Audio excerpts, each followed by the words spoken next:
코로나 팬데믹으로 데이케어 업체들이 고전하면서 LA시가 데이케어 업체에 업체당 최대 4만 달러까지 무상 지원하기로 하고 오늘부터 신청자 접수에 들어갔습니다. 남가주의 고온건조한 날씨가 이어지고 있는 가운데 캘리포니아주 전력국은 오늘 오후 3시부터 밤 10시까지 절전령을 내렸습니다.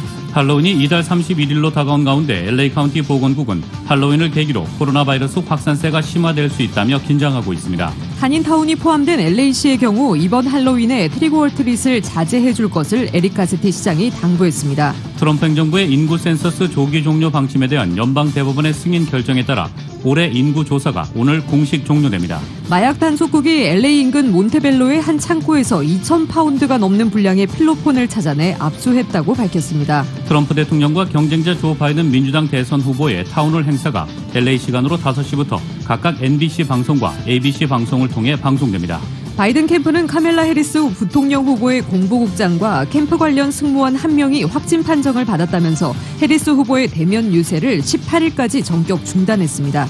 세계적 명성의 시카고대학 부수경영대학원이 개강 3주 만에 신종 코로나 바이러스의 감염증 집단 발병 사태를 맞았습니다. 미국에서 신종 코로나 바이러스 감염증이 재확산하며 하루 신규 환자가 6만 명에 바짝 다가섰습니다. 신종 코로나 바이러스 감염증 사태 초기에 이뤄진 연방정부의 재정 지원금이 말라가면서 빈곤층이 다시 급증하고 있는 것으로 나타났습니다. 상원법사위원회가 오는 22일 에이미 코니 베럿 연방대법관 후보자에 대한 상임위 표결을 하기로 했습니다. 뉴욕 증시에서 주요 지수는 미국의 실업 지표가 부진한 가운데 부양책 협상 상황을 주시하면서 소폭 하락 마감했습니다. LA 지역 내일도 맑고 덥겠습니다. LA 지역의 내일 낮 최고 기온 92도, 밤 최저 기온 64도입니다. 이상은 이 시간 주요 뉴스입니다.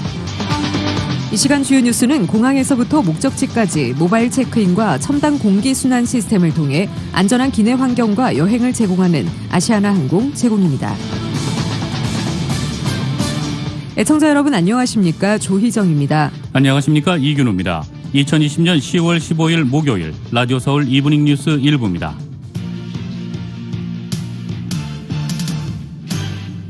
일부 첫 소식 전해드리겠습니다.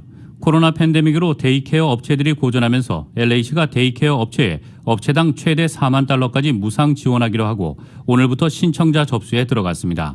정현호 기자입니다. 코로나 바이러스 감염증 사태로 데이케어에 자녀를 맡기는 주민들이 대폭 줄어든 데다 코로나19 위생 기준을 준수하면서 영업을 해나가기 어려운 상황이라 문을 닫는 데이케어 업체들이 줄을 잇고 있습니다. LA시가 이처럼 고전하는 데이케어 업체들을 위해 코로나19 극복을 위한 무상 지원금 제공에 들어갔습니다. 15일부터 신청자 접수가 시작됐으며 오는 22일 낮 12시에 마감됩니다. 자격 대상은 차일드케어 면허를 받은 LA 시내 업체로 집에서 소규모로 차일드케어 서비스를 제공하는 업주에게는 최고 $10,000의 지원금이 제공되며 60명 이하의 원생을 둔 차일드케어 센터에는 최고 $25,000, 원생이 60명 이상인 대규모 차일드케어 센터는 업체당 최고 $40,000의 무상 지원금을 받을 수 있습니다. 지원금 신청은 laecefund.org로 하면 됩니다. 수혜자는 추첨을 통해 선정됩니다. 급여 보호 프로그램 PPP 펀딩을 받은 업체들은 대상에서 제외됩니다. 무상 지원금은 직원들의 월급이나 비즈니스 운영 비용으로 지출돼야 합니다. LA시는 총 $3,000만 투입해 차일드케어 섹터를 지원하고 있습니다. 1차에서는 차일드케어 비용을 마련하기 어려운 저소득층 주민들에게 $1,000만 지원금을 제공했으며 2차에서는 애프터스쿨 러닝센터 마련을 위해서 $1,000만 투입했습니다. 이번 3차에서는 데이케어 센터 업주들이 지원 대상이 됐습니다.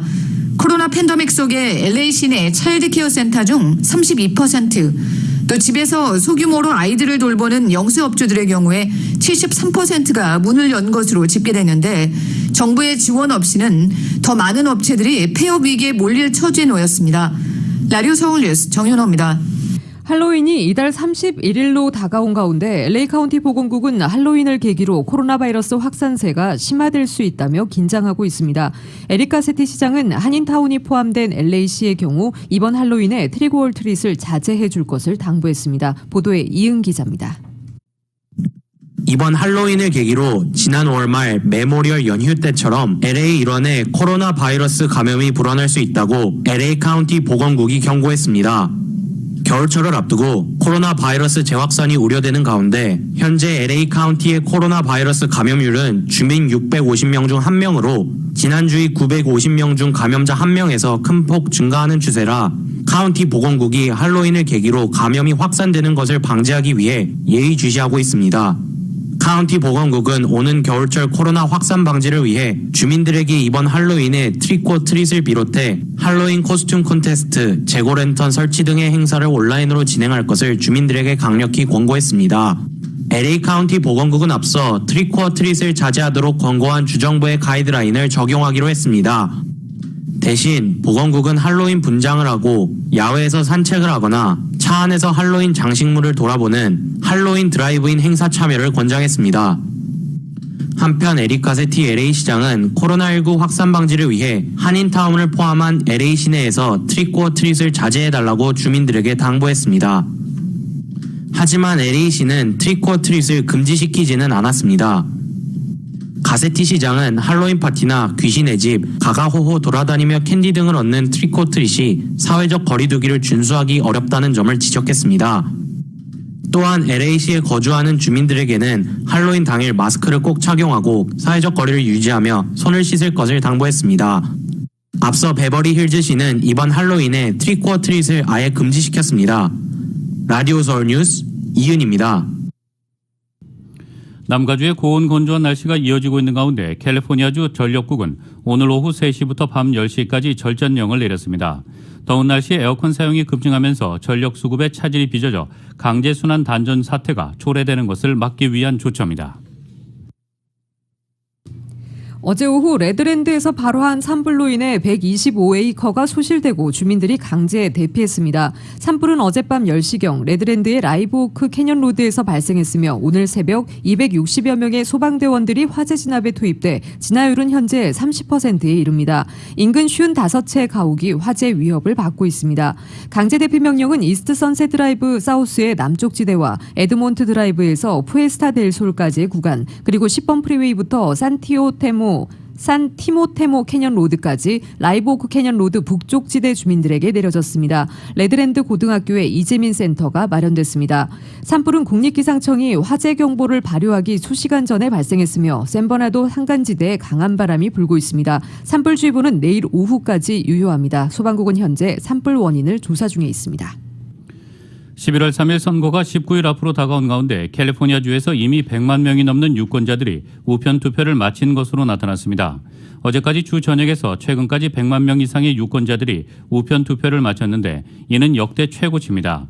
특히 우편 투표를 끝마친 가주 유권자들의 중에서 약 43만 5천 명이 LA 카운티에 거주하는 것으로 나타났습니다. 오렌지 카운티에서도 지금까지 10만 명 이상이 우편 투표를 마쳤다고 신문은 전하고 있습니다. 도널드 트럼프 행정부의 인구 센서스 조기 종료 방침에 대한 연방대법원의 승인 결정에 따라 올해 인구조사가 15일 공식 종료됩니다. 오늘입니다. 연방센서스국은 대법원 결정에 따라 센서스 인구조사를 당초 마감 예정일인 이달 31일이 아닌 15일 자정을 기해 끝낸다고 밝혔습니다. 이에 따라 아직까지 이번 인구조사에 참여하지 않은 한인들은 오늘 중으로 센서스국 온라인 센서스 조사 사이트에 접속하거나 전화를 통해 이를 마쳐야만 인구조사에 카운트될 수 있게 됩니다. 또 센서스 요원들이 집집마다 찾아가는 방문 조사가 15일 이후에는 진행되지 않습니다. 센서스 인구조사는 웹사이트 my2020 census.gov에서 한국어를 선택하거나 한국어 전화 844-392-2020번 844-392-2020을 통해 참여할 수 있으며 완료하는 데 10분이면 충분합니다. 센서스 응답자의 답변은 오직 통계 산출의 목적으로만 사용되는데 심지어 사법기관과도 신상 정보를 공유하지 않으며 정부기관이나 법원에서 불리하게 사용될 수 없습니다. 각 지역 경찰이 각종 범죄 혐의로 체포되는 이민자들을 연방이민세관 단속국의 체류 신분 조사가 끝날 때까지 무작정 구치소에 잡아두는 관행이 위헌이라는 법원의 결정 이후 피해자들이 집단 소송에 대해 1,400만 달러의 배상이 이루어지게 됐습니다. LA타임스는 LA 카운티 슈퍼바이저 위원회가 연방이민세관 단속국 요청에 따라 셰리프국이 체포된 수천 명의 이민자들의 신분 조사를 이유로 석방일 이후 불법 구금한 것과 관련해 시민단체가 제기한 집단 소송을 해결하기 위해 1,400만 달러를 배상하기로 합의했습니다. LA 카운티 슈퍼바이저 위원회가 이민자 불법 구금 소송을 해결하기 위해 1,400만 달러 지불을 만장일치로 승인한 것입니다. 이 집단 소송은 리바카 전 LA 카운티 셰리프 국장이 재임 당시 시절 2012년 10월 영국 영화 감독 던컨 로이가 제기한 것으로 이 소송의 원고 측을 대리한 미국 시민자유연합은 소장에서 그가 2011년 체포된 후 연방이민세관 단속국 보류 결정으로 보석금 3만 5천 달러를 내겠다는 요청이 거부된 채 LA 카운티 구치소에서 거의 3개월 동안 구금됐다고 주장했습니다. 또 일부 이민자들의 보석금 신청 거부 외에 LA 카운티 셰리프국이 ICE의 수감자 이전 요청을 수용하기 위해 석방 예정이었던 이민자들을 최대한 48시간이나 보류했다고 주장했습니다. 지난 2018년 연방판사는 ICE의 이민자 구금 요청이 위헌이라고 판결했습니다. 또 셰리프국이 어떤 범죄 연관 없이 수천 명의 이민자를 석방 예정일 이후에도 계속 구금하는 것이 수정헌법 제4항 권리를 침해했다고 판결했습니다. 이민자 옹호 단체들은 이 판결이 연방이민세관 단속국과 트럼프 행정부가 이민자들을 학대한 증거라며 환영했습니다. 미국 시민자유연합의 변호사 제니 파스퀄레는 이번 판결은 ICE의 불법적인 요청에 맹목적으로 응하는 전국 법 집행기관에 보내는 강력한 경고 메시지이기도 하다고 말했습니다. 미국 마약 단속국이 마약 밀매 조직의 은신처를 급습해 1,000kg에 달하는 필로폰을 압수했습니다. 마약 단속국은 캘리포니아주 LA 인근 몬테벨로의 한 창고에서 2,224파운드 분량의 필로폰을 찾아냈다고 오늘 보도했습니다. 마약 단속국은 필로폰 적발 사건 중 가장 큰 규모라며 압수한 필로폰은 시가 720만 달러에 달한다고 밝혔습니다. 또 기자회견에서 이번에 적발된 필로폰은 미국과 멕시코의 모든 사람이 투여할 수 있는 양이라며 LA를 거점으로 멕시코에서 미국으로 필로폰을 밀반입해 유통해온 마약 카르텔이 큰 타격을 입게 됐다고 말했습니다. 미국은 현재 필로폰이 대량으로 유통되는 LA 등 9개 도시에서 크리스탈 쉴드라는 명칭의 단속 작전을 6개월째 펼치고 있습니다. 현재까지 마약 단속국은 필로폰 2만 8천 파운드를 적발했으며 마약 밀매 조직원 2,800명을 체포했습니다. 지난 1월 챕터 11 파산 보호를 신청한 LA 한인타운 웨스턴 애비뉴와 오가의 가주마켓 플레이스 쇼핑몰이 결국 연방 파산법이 주관하는 경매를 통해 매각됐습니다. 어제 LA 다운타운 연방파산법원에서 온라인으로 열린 경매에서 주류 입찰자 투자그룹이 최저 입찰 금액인 5천만 달러를 넘는 5,750만 달러를 제시하면서 매입자로 낙찰됐습니다. 부동산 업계에 따르면 낙찰자는 남가주에 본사를 둔 주류 상업용 부동산 투자그룹인 제이크 샤프 그룹인 것으로 전해졌습니다. 이 투자그룹은 투자를 받아 펀드를 만든 뒤 낙찰 금액을 지불할 계획인 것으로 전해졌습니다. 연방파산법원 경매 절차에 따라 낙찰 투자그룹은 경매일로부터 30일 후인 오는 11월 13일까지 100만 달러 디파짓을 제외한 나머지 대금 5,650만 달러를 전액 현금으로 지불하고 매매를 완료해야 합니다. 오는 11월 13일 매매가 완료되면 가주마켓플레이스 쇼핑몰의 소유권은 4년 만에 이현순 대표에서 새로운 소유주 그룹으로 넘어가게 됩니다. 코로나19 사태로 이날 온라인으로 열린 이번 경매에는 복수의 입찰 그룹이 나서면서 최종 낙찰 금액도 최저 입찰 금액인 5천만 달러를 넘어섰습니다. 가주마켓플레이스 쇼핑몰이 결국 경매를 통해 매각된 것은 지난 5월 5,200만 달러의 파산 매물로 나온 지 5개월이 넘도록 매각에 진전이 없었기 때문입니다.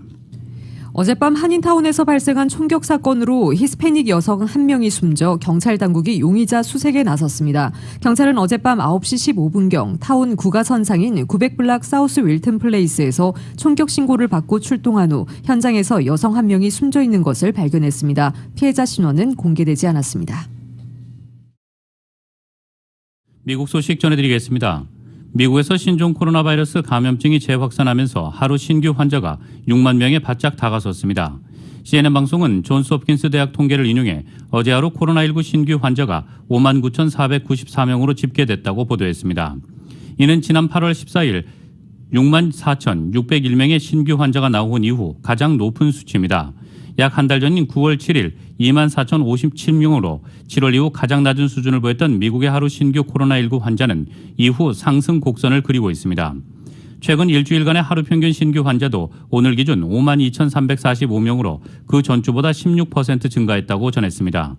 피터 호테즈 원장은 이는 매우 불길한 징조며 우리는 몹시 나쁜 겨울을 맞이하게 될 것이라며 우리는 이번 코로나19 사태에서 그리고 현대 미국 공중보건사에서 최악의 시기 중 하나에 돌입할 수 있다고 걱정했습니다.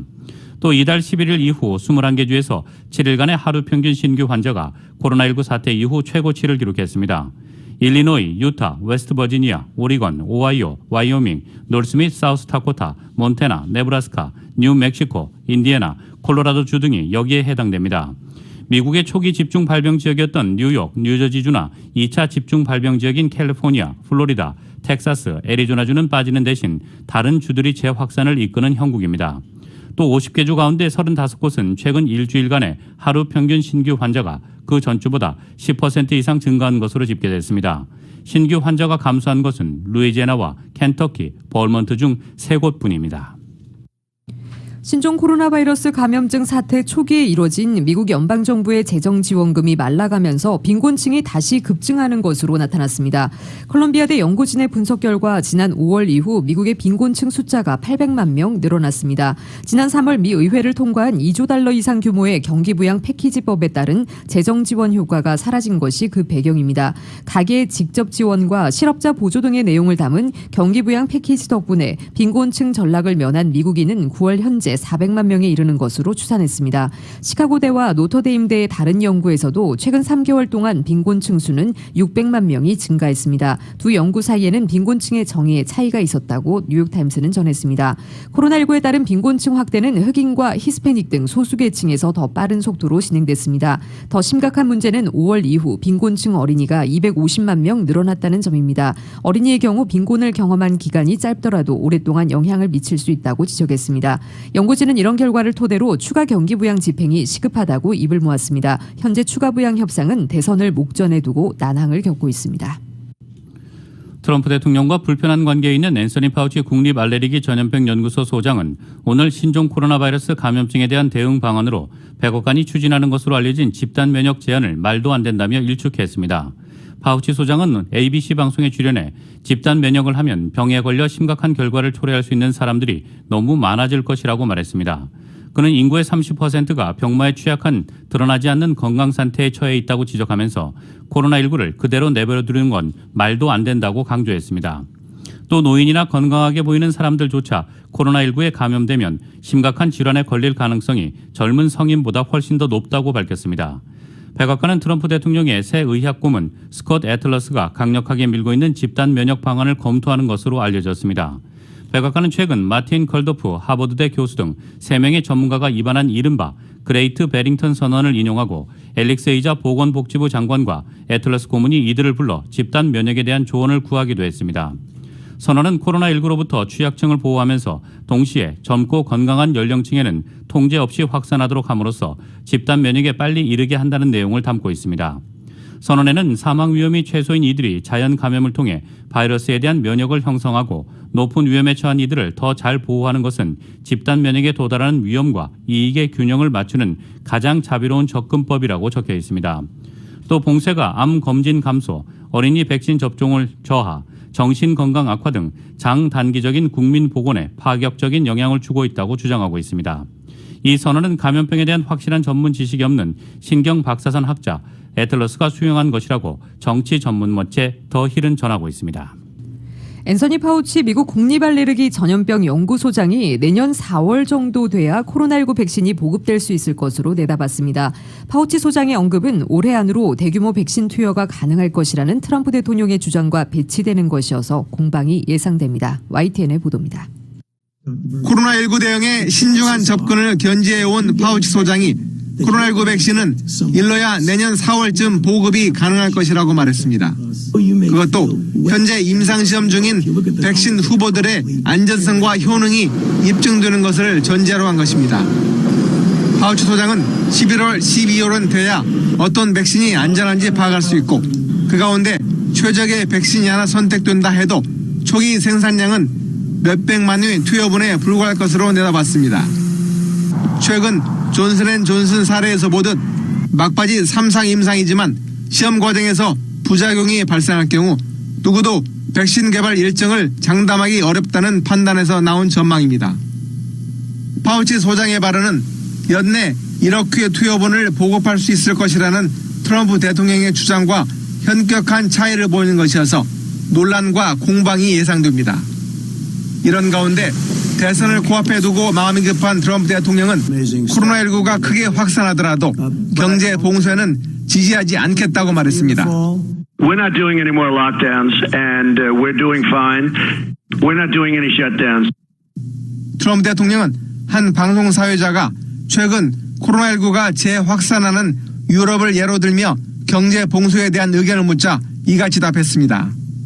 한편 민주당 카멀라 해리스 부통령 후보는 선거 캠프 안팎에서 코로나19 확진 판정을 받은 사례가 발생하자 오는 18일까지 대면 유세를 중단한다고 발표했습니다. 캠프 관계자는 조 바이든 민주당 대통령 후보는 확진 판정을 받은 이들과 접촉하지 않았다고 밝혔습니다. YTN 조승입니다. 세계적 명성의 시카고 대학 부스 경영대학원이 개강 3주 만에 신종 코로나 바이러스 감염증 집단 발병 사태를 맞았습니다. 시카고 대학은 오늘 부스 경영대학원의 경영학 석사과정 수업을 듣는 학생 100여 명이 코로나19 확진 판정을 받았다면서 시카고 도심 캠퍼스와 남부 하이드파크 캠퍼스에서 진행되어 온 모든 강의를 앞으로 최소 2주간 온라인 원격 수업으로 전환한다고 공지했습니다. 경영대학원 이외의 강의에는 영향이 없습니다. 대학 측에 따르면 부스 경영대학원 MBA 과정 학생들은 최근 시카고 도심 캠퍼스 인근에서 대형 모임을 가졌습니다. 대학 측은 참석자 대다수가 마스크를 착용하지 않았다면서 이후 참석자 일부에게 코로나19 감염 증세가 나타나 전원을 격리 조치하고 검사를 했다고 밝혔습니다. 그 결과 100여 명에게 양성 판정이 내려졌습니다. 대학 측은 모임 참석자들이 대학 내 코로나19 접촉자 추적팀에 잘 협조하고 있다면서 확진 판정 학생들은 모두 2주간 자가 격리를 할 것이라고 전했습니다. 이어 학생들에게는 한 차례 방심이 학교 전체를 위험에 빠뜨릴 수 있고 책임감 있게 행동해달라고 당부했습니다. 부스 경영대학원 전 일제 학생들은 지난달 22일 개강했습니다. 오는 11월 3일 미국 대통령 선거에서 부동층 유권자가 대선 결과에 미치는 영향력이 이전만큼 크지 않을 것이라는 전망이 나왔습니다. 직전인 2016년 대선과 비교해 부동층 비율 자체가 줄어든 데다 표심의 쏠림 현상도 덜하다는 것으로 이는 도널드 트럼프 대통령에게 불리한 요인으로 작용할 것이라는 분석으로 이어집니다. 로이터 통신 등에 따르면 2016년 대선 때 막판에야 지지 후보를 정한 부동층 유권자는 트럼프 대통령이 힐러리 클린턴 민주당 대선 후보를 꺾는 데 결정적이었습니다. 로이터와 여론조사기관 입소스가 2016년 대선 당일 실시한 여론조사를 보면 선거 전 마지막 주에 지지 후보를 결정한 부동층 중 55%는 트럼프 대통령을 지지했고 36%만이 힐러리 후보를 지지한 것으로 나타났습니다. 이는 트럼프 대통령이 펜실베니아, 미시간, 플로리다 등 경합주에서 근소한 표 차로 승리하며 대권을 거머쥐는 데 큰 역할을 했다는 것이 로이터의 설명입니다. 그러나 로이터가 지난 9일에서 13일 입소스와 한 조사에 따르면 현재 부동층 비율은 전체 유권자의 8%로 2016년 대선의 절반에도 못 미치는 수준입니다. 미 대선이 3주도 남지 않은 가운데 조 바이든 민주당 대선 후보가 공화당 후보인 트럼프 대통령의 두 자릿수대 리드를 지키는 것으로 나타났습니다. 월스트리트저널과 NBC 방송이 지난 9일에서 12일 미 전역의 등록 유권자 1000명을 대상으로 실시해온 오늘 공개한 여론조사 결과 바이든 후보는 53%, 트럼프 대통령은 42%의 지지를 각각 얻은 것으로 나타났습니다. 바이든 후보가 11%포인트 앞섰지만 지난달 말 첫 대선 토론 직후 같은 매체들의 공동 여론조사보다는 다소 격차가 줄어든 결과입니다. 당시 두 후보의 격차는 14%포인트였습니다.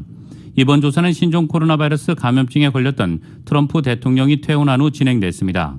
따라서 트럼프 대통령이 재선 캠페인에 본격 복귀하면서 막판 두 후보 간 격차는 더욱 좁혀질 것이라고 NBC는 전망하고 있습니다. 이날 발표된 조사 결과에서 트럼프 대통령의 국정 수행 지지도가 44%로 그의 재선 지지율보다 다소 높다는 점도 추가 상승 여력이 있음을 시사하고 있습니다. 경제를 잘 운영할 정당으로 공화당을 꼽은 유권자가 13%포인트 많다는 사실 또한 트럼프 대통령에게는 희망적입니다. 특히 지난 2016년 대선 직전인 10월 월스트리트저널과 NBC 여론조사에서 힐러리 클린턴 당시 민주당 대선 후보가 트럼프 공화당 후보를 이번과 똑같은 11%포인트 앞섰다가 결국 대선에서 패배했다는 사실은 바이든 후보를 더욱 불안하게 할 것으로 보이고 있습니다. 그러나 4년 전과 달리 올해는 바이든 후보가 1년 내내 트럼프 대통령에 안정적으로 앞서 있다는 점이 차이로 지목되고 있습니다. 이번 조사에서 유권자 62%가 나라가 잘못된 방향으로 가고 있다고 비판했고 58%는 나라 사정이 4년 전보다 나빠졌다고 지적했습니다. 미국 상원법사위원회가 오는 22일 에이미 코니 베럿 연방대법관 후보자에 대한 상임위 표결을 하기로 했습니다. 공화당이 다수 의석을 차지하고 있는 법사위는 오늘 린지 그레이엄 위원장이 제시한 이 같은 일정을 이날 투표를 통해 결정했다고 보도했습니다. 베럿 후보자에 대한 상임위 표결 날짜가 정해진 만큼 상원 인준을 통한 대선 전 베럿 대법관 만들기에 사활을 걸었던 도널드 트럼프 대통령과 공화당의 계획이 예상대로 흘러갈 가능성이 상당히 커졌습니다. 그레이엄 위원장이 상임위 표결을 22일에 하겠다고 상정한 것은 이날이 처음이지만 사실상 공화당이 이 날짜를 점 찍어왔기 때문에 충분히 예견된 것이었습니다. 민주당 측은 상원 상임위 표결에는 소수당 의원이 최소 2명 참석해야 한다는 위원회 규정을 거론하며 이날 투표 과정에 대해 항의했습니다. 세계 최대 동영상 공유 사이트 유튜브가 극우 음모론 단체인 큐어넌 등 폭력을 선동한 음모론 동영상을 금지하기로 했다고 경제매체가 보도했습니다. 유튜브는 이날 증오 발언과 괴롭힘 규정을 확장해 현실 세계의 폭력을 정당화하는 데 이용된 음모론을 갖고 개인이나 집단을 노리는 컨텐츠를 금지한다고 밝혔습니다. 유튜브는 누군가가 큐어넌이나 피자게이트처럼 새로운 음모론 속의 주인공이라고 지목해 협박하거나 괴롭히는 콘텐츠가 하나의 사례가 될 것이라고 덧붙였습니다. CNBC는 예컨대 조 바이든 민주당 대선 후보가 소아 성애자라는 거짓된 주장을 담은 동영상이 있다면 유튜브가 이를 삭제하겠다는 것이라고 전했습니다. 이 주장은 큐어넌 음모론과 연관된 근거 없는 주장의 하나로 트럼프 대통령의 장남 트럼프 주니어를 포함해 명망 있는 공화당 인사들이 퍼뜨리는 것이기도 합니다. 유튜브는 또 이와 별개로 기존의 컨텐츠 규정을 위반한 큐어넌 동영상 수만 개를 삭제하고 수백 개 채널을 종료했다고 밝혔습니다. 공화당이 조 바이든 민주당 대선 후보의 아들 의혹 보도를 차단한 트위터와 페이스북에 대해 최고 경영자 소환을 추진 중입니다. 언론에 따르면 공화당 소속 린지 그레이엄 법사위원장과 테드 크루즈 상원의원은 오늘 취재진과 만나 잭 도시 트위터 CEO에게 법사위 출석 소환장을 보낼지 20일 표결할 것이라고 밝혔습니다. 크루즈 의원은 이것은 선거 개입이고 선거가 19일밖에 남지 않았다고 강조했습니다. 공화당 조시 홀리 상원의원은 마크 저커버그 페이스북 CEO 및 도시 CEO 에게 11월 대선 전에 의회에 출석할 것을 요청하는 서한을 보냈다며 필요하면 소환을 검토할 것이라고 말했습니다. 홀리 의원은 페이스북과 트위터가 바이든 후보의 아들 의혹을 다룬 뉴욕포스트 보도를 억압해 선거법을 위반했을 가능성이 있다고 비난했습니다. 미주 한인사회 쇼핑 트렌드에 새로운 변화가 시작됩니다. 미주 한인들을 위한 아마존 스타일의 홈쇼핑이 탄생했습니다. 최신 트렌드에 맞는 발빠른 상품 업데이트로 언제든 최신 상품의 쇼핑이 가능하고 까다롭고 엄격한 제품 선정을 통해 최상의 품질을 보장합니다. 인터넷이 어렵다고요? 친절하고 전문적인 고객 서비스에서 상담부터 결제까지 도와드립니다. 로그인 필요 없이 복잡한 주문 프로세스를 모두 없앴습니다. 이제 한국 제품 미국 내 쇼핑은 한국 홈쇼핑이 최고입니다.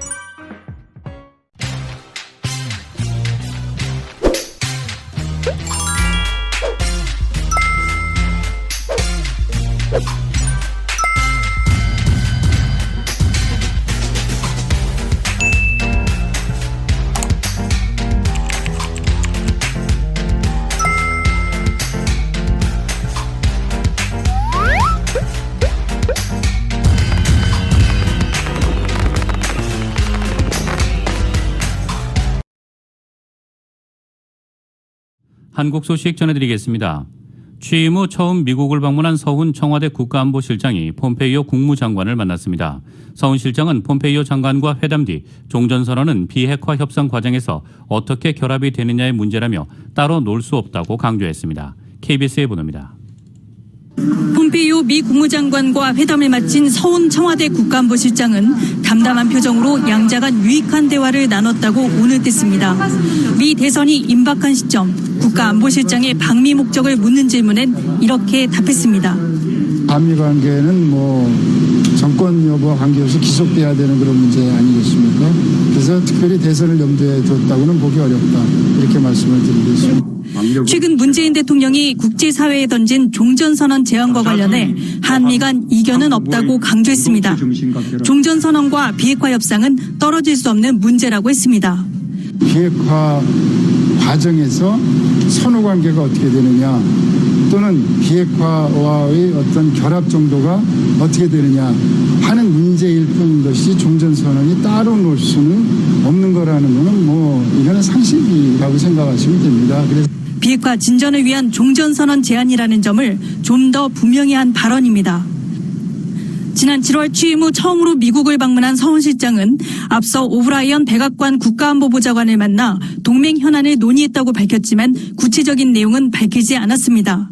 최근 외교 안보 핵심 인사들의 방미가 잇따른 가운데 서훈 실장의 전격 방미는 대선을 앞두고 동향 파악과 함께 방위비 협상과 같은 민감한 동맹 현안을 관리하기 위한 것으로 보입니다. 한미 연례안보협의회의 일정과 겹친 방문인 만큼 전작권 전환에 대한 양국의 이견 조율을 위한 것 아니냐는 관측도 제기됐지만 서훈 실장은 전작권 전환 관련 깊은 논의는 안 했다고 선을 그었습니다. 서훈 실장은 주요 싱크탱크 인사들도 만난 뒤 16일 귀국할 예정입니다. 워싱턴에서 KBS 뉴스 서지영입니다. 1조 원대 펀드 사기 혐의를 수사하는 검찰은 옵티머스 내부에서 작성된 이른바 펀드 하차 치유 문건을 확보하고 조사하고 있는데요. 해당 문건에는 정부와 여당 관계자들이 펀드 수익자로 참여돼 있어 권력형 비리로 호도될 우려가 있다는 내용이 담겨 있습니다. 이를 두고 문건의 신빙성이 높아져 로비 의혹이 짙어졌다는 주장도 있지만 단순 투자자이거나 피해자일 수도 있다는 목소리도 나오고 있습니다. KBS의 보도입니다. KBS가 확보한 옵티머스 펀드 수익자 명단입니다. 수천 명 가운데 진영 행정안전부 장관의 이름이 등장합니다. 투자 금액은 1억 원, 그 위로 아들과 배우자의 이름도 나란히 기재되어 있습니다. 각각 2억 원씩 투자해 가족 3명을 합치면 모두 5억 원에 이릅니다. 진 장관 가족이 투자한 시점은 올해 2월, NH투자증권을 통해 옵티머스 펀드에 가입한 걸로 되어 있습니다. 진 장관이 가입한 옵티머스 상품 제안서입니다. 6개월 만기에 목표 수익률은 2.8% 내외라고 나와 있습니다. 국내 발행 채권과 기업의 공공기관 확정 매출 채권에 투자한다고 돼 있습니다. 이해 충돌의 가능성이 너무하죠. 공기업들의 매출 채권, 그 해당 공기업들이 이 장관의 업무상의 범위 이런 것들과 이제 충분히 겹칠 수도 있을 뿐더러 이분께서는 또 이제 고위공직자이시기 때문에. 진 장관은 취재진이 여러 차례 전화를 하고 찾아도 가봤지만 말을 아꼈습니다. 장관님의 옵티머 펀드 가입 의혹이 있는데 한 말씀 해주겠습니까? 대신 행정안전부 대변인을 통해 입장을 밝혔습니다. 대변인은 진 장관이 평소 거래하던 금융기관 직원의 권유로 가입하게 됐다라며 본인도 손실이 커 피해자라고 밝혔다고 전했습니다.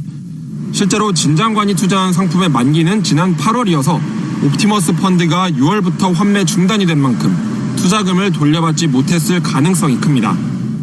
한편 수익자 명단에는 진 장관뿐만 아니라 더불어민주당 기재위 소속 모 의원도 있었는데 지난해 초 옵티머스에 1억 원을 투자했다가 환매를 통해 투자금 등을 돌려받은 것으로 확인됐습니다. 해당 의원은 증권사를 통해 투자했을 뿐 그게 옵티머스였는지는 몰랐다라고 해명했습니다. 검찰은 투자와 연계에 실제 어떤 역할을 한 게 있다면 살펴볼 여지가 있지만 단순한 투자자라면 조사가 어렵다는 입장을 밝혔습니다. KBS 뉴스 방준원입니다. 어제 감사원에 대한 국정감사에선 발표가 지연되고 있는 월성 원전 1호기 감사가 쟁점이 됐습니다. 최재형 감사원장은 다음 주 초 감사 결과를 발표하겠다며 중립성 논란을 해소하기 위해 관련 자료를 공개할 의향이 있다고 밝혔습니다. KBS의 보도입니다. 감사원의 월성 원전 1호기에 대한 감사는 법정 시한을 8개월이나 넘긴 상태입니다. 때문에 감사위원들 내부에서 심각한 갈등이 벌어지고 있다는 관측이 나왔습니다. 최재형 감사원장은 감사가 지연돼 죄송하다며 다음 주 초쯤 결과를 공개하겠다고 밝혔습니다. 저항이 굉장히 많은 감사였습니다. 산업부 공무원들이 관계 자료를 거의 모두 삭제했습니다. 복구하는 데도 시간이 걸렸고 상당히 어려움이 있습니다. 여당 의원들은 감사가 계속 지연되고 감사위원도 한 명이 결원된 상태라며 결과에 대한 의문을 제기했습니다. 원전 조기 폐쇄는 잘못이라는 결론을 미리 정해놓고 감사를 진행한 것 아니냐는 겁니다. 무한정 불러놓고 막 다그치고 뭘 막 내놓으라고 해가지고 결론을 정해놓고 하는 것 아니냐라는 강압적인 감사가 목적을 가지고 감사했다. 이런 거에 대해서는 저희는 동의할 수 없고요. 중립성 논란이 이어지자 감사 관련 자료를 공개할 수 있다고도 했습니다. 감사원장께서는 이 언젠가부터 좀 핍박을 받는다. 제2 윤석열이다. 이런 평가도 있기 때문에 제가 여쭤보는 겁니다. 핍박 말씀하시는데 전혀 그렇게 생각하고 있지 않습니다.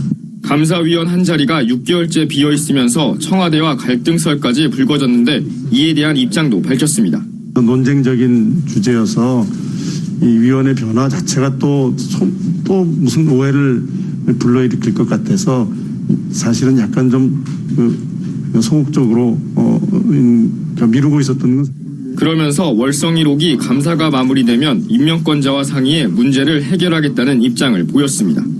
KBS 뉴스 기현우입니다. 헬스 에브리데이. 담배 냄새나 상한 음식 냄새 등 악취를 나만 맡는 경우가 있습니다.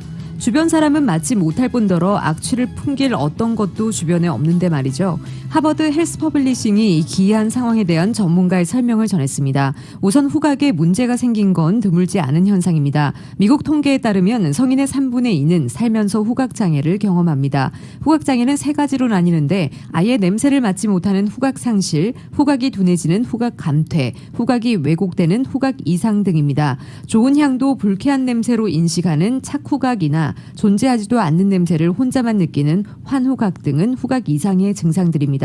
전문가들이 지목한 후각 이상의 원인은 다양합니다. 비타민 B나 아연 등이 부족할 때 발생할 수 있습니다. 일반적인 식사를 한다면 발생할 가능성이 작지만 특별한 식이요법을 진행하는 환자나 소화기 장애로 특정 비타민과 미네랄을 제대로 흡수하지 못하면 후각에 문제가 생길 수 있습니다.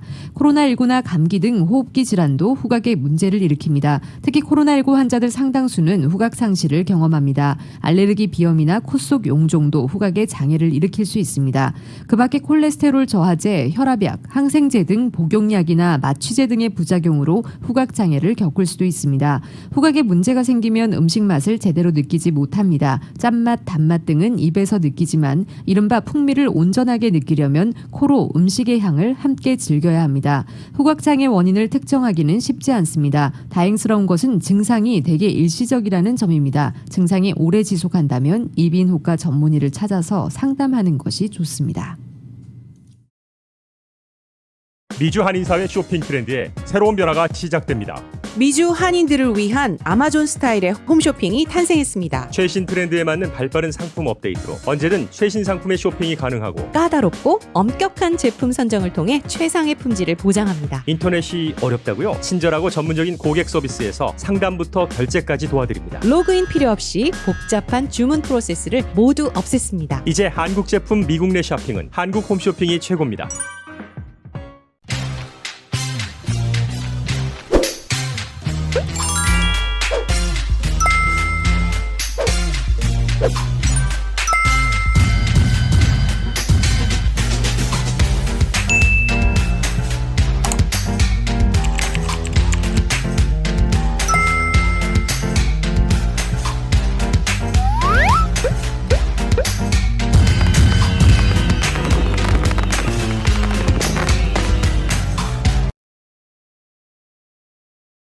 뉴욕 증시에서 주요 지수는 미국의 실업 지표가 부진한 가운데 부양책 협상 상황을 주시하면서 소폭 하락 마감했습니다.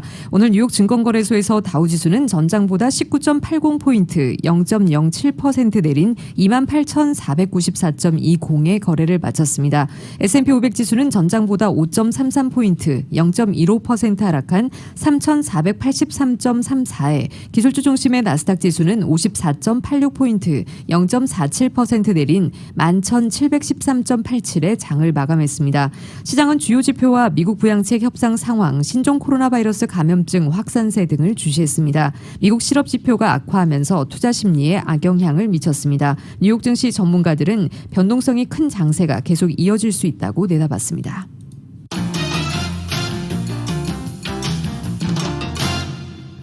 국제유가는 신종 코로나 바이러스 감염증 대유행에 따른 봉쇄 조치 재도입으로 소폭 하락했습니다. 뉴욕 상업거래소에서 11월 인도분 서부 텍사스산 원유는 전날보다 배럴당 0.2% 내린 40.96달러의 거래를 마쳤습니다. 런던 IC 선물 거래소의 12월물 브렌트유는 현재 배럴당 0.6% 떨어진 43.08달러에 거래되고 있습니다. 영국과 프랑스 등 몇몇 유럽 국가들이 코로나19 재유행으로 야간 통행 금지 등 제한 조치를 다시 시행한 것이 원유 수요 전망에 먹구름을 들이웠습니다.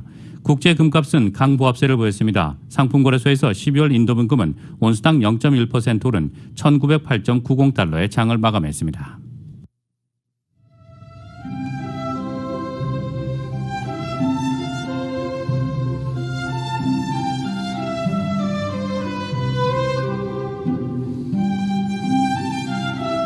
10월 15일 목요일 오늘 밤과 내일 날씨입니다. 남가주 대부분 지역에 고온 건조한 날씨 이어지고 있는 가운데 지역에 따라 다소 강한 산타하나 바람도 불고 있습니다.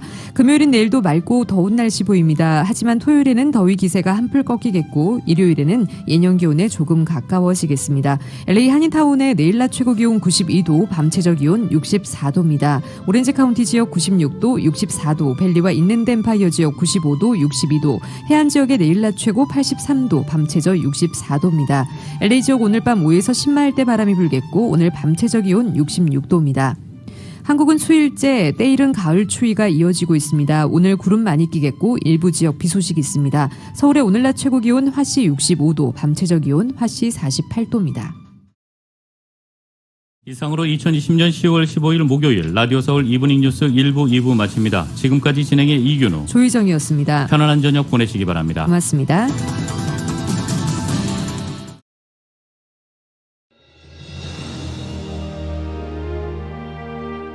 한인 커뮤니티의 소중한 친구이자 생활의 동반자 라디오 서울이 개국 28주년을 맞았습니다. 1903년 한인들이 하와이에 첫 발을 내디딘 이래로 미주 한인 커뮤니티는 지금껏 쉼없이 성장해 왔습니다. 부딪히고 좌절하고 힘겨울 때 우리에게 가장 큰 힘이 되어준 것은 서로를 향한 격려와 응원이었습니다. 한인 커뮤니티와 더불어 성장한 라디오 서울. 라디오 서울의 28년은 우리의 이민 역사와 맥을 같이 합니다. 세상의 모든 이야기를 담으려는 라디오 서울 방송은 우리가 함께 만드는 우리의 이야기입니다. 사람과 사람을 이어주는 라디오 서울 1650. 청취자와의 소통만으로 기뻤던 1992년. 그리고 28년이 지난 지금 라디오 서울은 멀티미디어 그룹으로 거듭났습니다. 1992년 첫 방송을 시작한 이후 FM 라디오, 모바일 서비스를 거쳐 보는 라디오, 라디오 서울 TV, 라디오 서울 유튜브, 한국 TV 채널, 한국 홈쇼핑 등 시대의 변화와 애청자의 요구에 부합하는 미래지향적인 라디오 서비스로 만들어가고 있습니다. 특히 코로나19 바이러스가 가져온 세계적인 팬데믹은 우리의 삶의 방식을 바꿨으며 다가올 미래에는 더욱 진화된 방송이 요구될 것입니다. 이에 라디오 서울 방송은 다가올 새로운 시대를 대비하여 N스크린 멀티 디바이스 방송으로 다시 태어났습니다. 때와 장소를 불문하고 어떠한 기기로도 듣고 볼 수 있는 방송이 라디오 서울이 추구하는 N스크린 멀티 디바이스 방송입니다. 24시간 늘 깨어있는 방송, 눈과 귀가 함께하는 방송, AM 1650, FM 106.3 라디오 서울 방송. 미국 내 다양한 이슈를 생생하게 전달하는 강혜신의 오늘의 미국. 기분 좋은 아침, 반짝이는 하루를 선사하는 이영돈 선우의 좋은 아침, 좋은 하루. 나른한 오후 활력을 전하는 싱글벙글쇼와 라디오 콘서트. 빠르고 정확한 뉴스, 지구촌 소식을 실시간 전하는 모닝뉴스와 이브닝 뉴스. 한국TV와 유튜브로 이원 방송하는 조희정의 한국 홈쇼핑 리뷰. 라디오 서울은 당신의 또 다른 가족입니다. 사람과 사람을 이어주는 방송, 들으면 행복해지는 라디오 서울. 지금까지의 28년이란 밑거름을 통해 앞으로 희망이 이루어지는 아름다운 세상을 만들어 가겠습니다. 라디오 방송의 한계를 넘어 N스크린 방송으로 더 멀리, 더 높이 세상 보는 눈을 키우는 최고의 방송, 라디오 서울.